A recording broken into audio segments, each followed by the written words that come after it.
Donc maintenant, on va deviner la translation. Alors, A et B, deux points distincts. Donc, on aura ici le vecteur.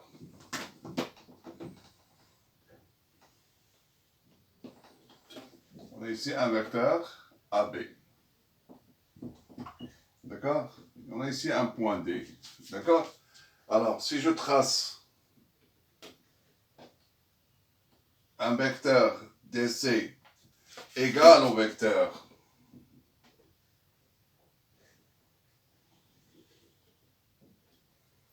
sont deux vecteurs égaux.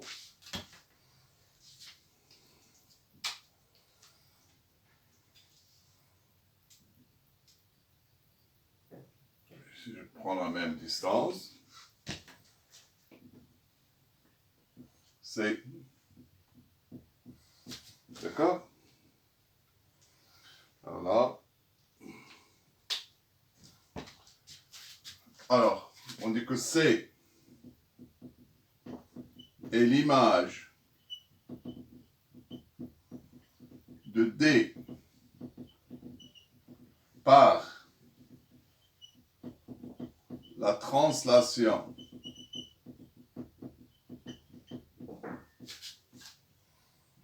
de vecteurs AB signifie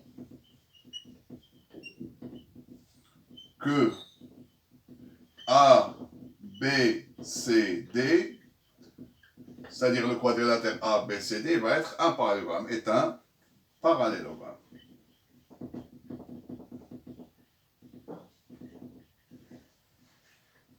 D'accord? Alors, on dit que le point C est l'image de D par la translation de vecteur AB, c'est-à-dire la translation qui transforme A en B. Signifie que le quadrilatère A, B, C, D est un parallélogramme.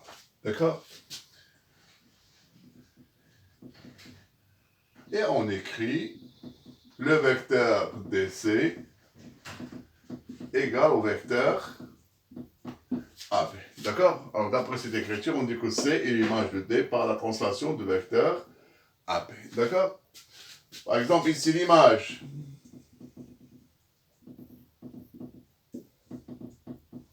de A par la translation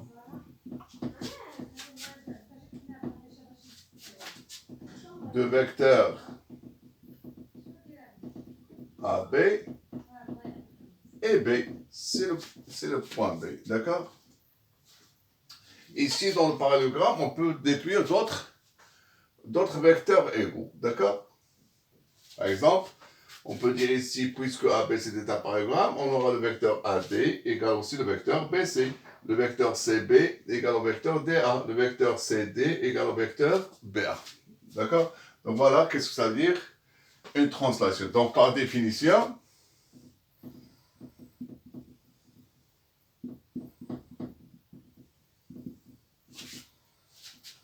alors dire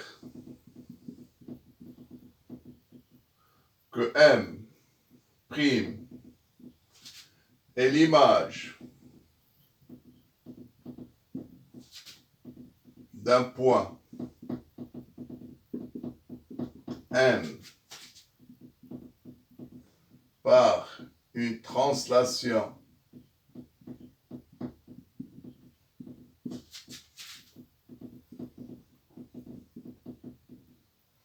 de vecteur AB signifie que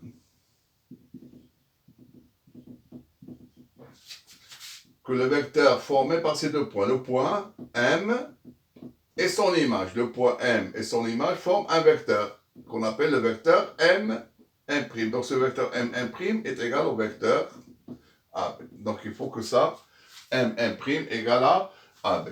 De même, dire que M' égale au vecteur AB, cela signifie que quoi? Que le quadrilatère M', BA, ça va être un parallélogramme. D'accord? Ça, c'est une propriété qu'on verra après. Alors, on sait que ABCD est un parallélogramme. D'accord? Donc, on déduit aussi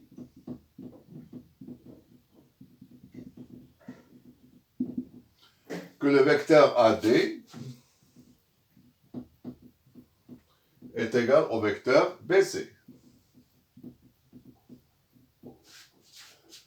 Par exemple, le vecteur DA est égal au vecteur CB. Le vecteur BA est égal au vecteur CD. C'est-à-dire, quand vous avez un paragramme, vous pouvez déduire des vecteurs égaux.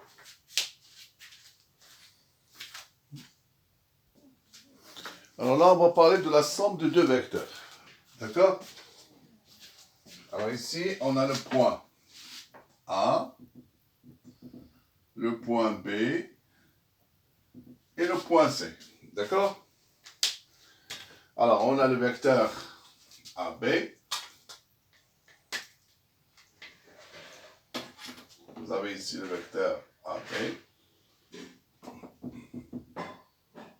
Alors, dans le vecteur AB, on dit que B est l'image de A par la translation de vecteur AB. Et l'image de B par la translation de vecteur BC, c'est C. D'accord? Alors, A, B est l'image de A par la translation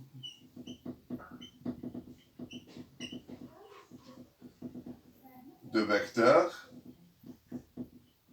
AB. C est l'image de B par la translation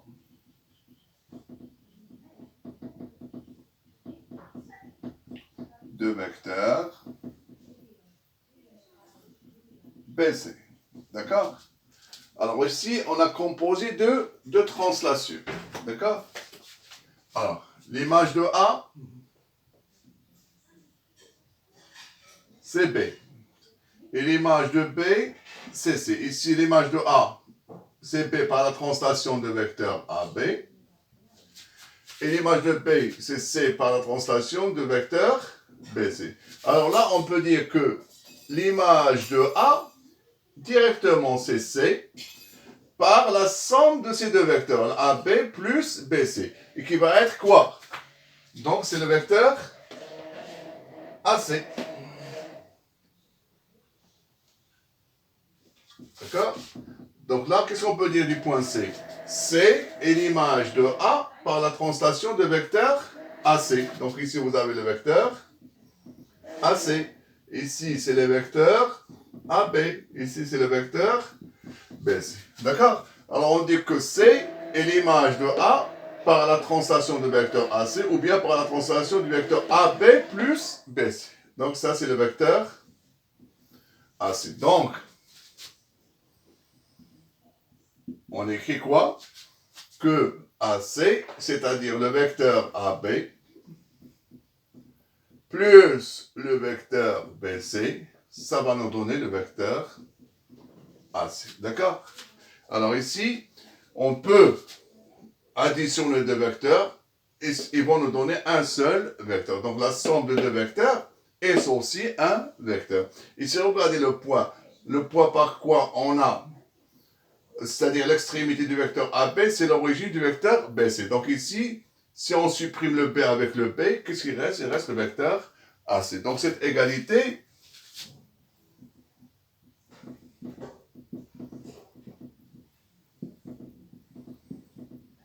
est appelée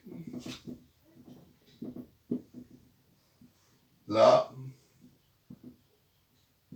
relation de Chasles. Ou bien on dit de Chasles, ici un S. D'accord? La relation de Chasles. On lit Chasles directement, sans prononcer ce S. On lit la relation de Chasles. Mais ça s'écrit Chasles. D'accord? On l'appelle la relation de Chasles. D'accord? Alors, qu'est-ce qu'il dit la relation de Chasles? Alors, le vecteur AC est égal, on peut séparer le vecteur, on décompose le vecteur AC, on la somme de deux vecteurs, en introduisant le B entre A et C. Donc, ça va faire AB plus BC. AB plus BC, ça vous donne AC. On peut déduire d'autres relations, par exemple. Par exemple, à quoi est égal le vecteur AB? Le vecteur AB, en introduisant le C, on va écrire AC plus CB. Parce que si on supprime le C avec le C, ça reste AB. Le vecteur BC, en introduisant le point A, on va faire CBA plus AC. Voilà d'autres égalités de Chasles. D'accord?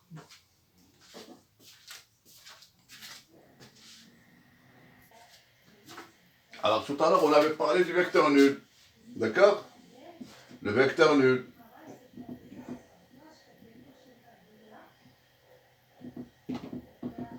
On a dit que AA, c'est un vecteur nul. Oui ou non? Pourquoi?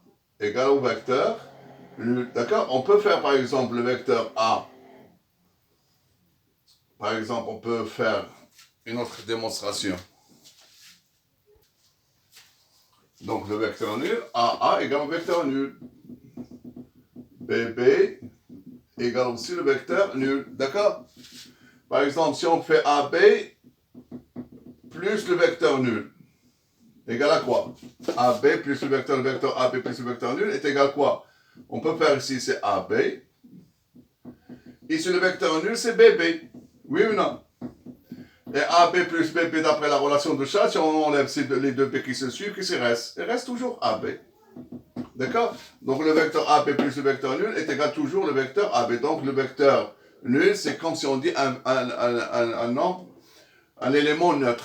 Donc il ne va pas changer quoi que ce soit si on l'ajoute à un autre vecteur. Donc le vecteur AB plus le vecteur nul est égal toujours le vecteur AB. Par exemple, le vecteur AC plus le vecteur nul, ça reste toujours le vecteur AC. Le vecteur BC plus le vecteur nul, ça reste toujours le vecteur BC. C'est comme si on fait 3 plus 0, ça fait 3. D'accord? Là aussi, on va parler de vecteurs opposés. Comme les nombres opposés, la somme de deux nombres opposés est égale toujours à 0. Donc, la somme de deux vecteurs opposés doit être égale au vecteur nul. Par exemple, on a quoi ici? On a le vecteur AB plus le vecteur BA. D'accord? Le vecteur AB plus le vecteur BA égale à quoi? Si on enlève, d'après la relation de Chasles, on enlève le B, qu'est-ce qui reste? C'est le vecteur AA, d'après la relation de Chasles. Et le vecteur A égale à quoi? Égal au vecteur nul. Alors, puisque le vecteur AB plus le vecteur BA égale au vecteur AA, donc on dit que le vecteur BA, c'est l'opposé du vecteur AB. Donc, BA, le vecteur BA, est l'opposé de AB. D'accord? Donc, le vecteur BA, ça s'appelle l'opposé de AB. Donc, pour avoir l'opposé d'un vecteur, il suffit de changer les places de A et B. B vient à la place de A et A vient à la place de B pour trouver l'opposé d'un vecteur.